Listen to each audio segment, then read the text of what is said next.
Presented by RomulusIT.com, offering remote support for common computer problems.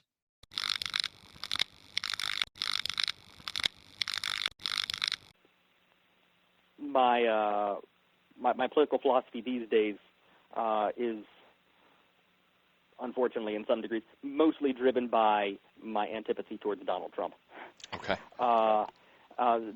His election was what finally, after a year or so of identifying as a Republican, made me want to back off that label, at least. There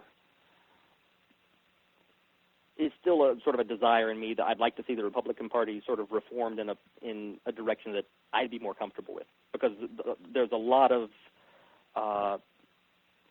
the underlying elements of the GOP that I like, in terms of free markets, in terms of limited government, in terms of what I generally see as, and this ties back to the book, just sort of skepticism, to be honest.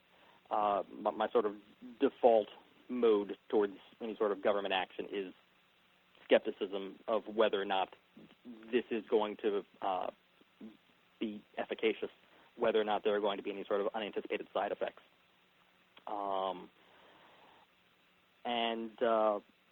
Unfortunately, at the moment, that's not the direction the GOP is headed in. So let's touch on this for a moment. Now, I'm sure you can clarify for me, but my understanding is that it was actually Donald Trump many years ago who was one of the very first people to propose the birther movement. Is that correct? He was not one of the first. The birther movement sort of began in earnest in mid-2008, right around the time that Barack Obama clinched the primary race from Hillary Clinton.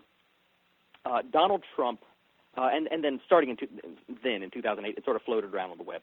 Donald Trump didn't get involved in it publicly until 2011. Around February or so, 2011, when he was initially floating, running for the 2012 Republican presidential nomination.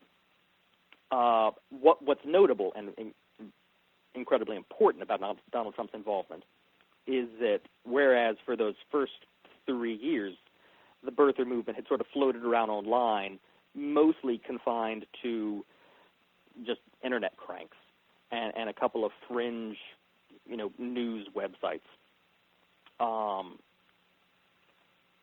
Nothing, for instance, even as prominent as, Breitbart. I mean, we're talking much more fringe than that. What Donald Trump did when he came along and sort of publicly gave support to it in 2011 was he suddenly became, by a wide margin, the most prominent person to have spoken up in favor of it and to give it a national platform. And so it was interesting, as someone who had watched this movement for close to 3 years at that point, to see it suddenly go from just sort of a fringy online conspiracy theory to suddenly being something that CNN was having to cover in earnest. Because here's a man who was briefly for several weeks in March 2011 was polling at the head of the GOP candidates at the time, whose platform at the moment seemed to be primarily built on promoting a conspiracy theory about the sitting president. This episode is brought to you by Romulus IT, offering fast, affordable remote support for common computer problems, including troubleshooting, health checks, virus removal, and software support. Visit RomulusIT.com to get your computer back on track.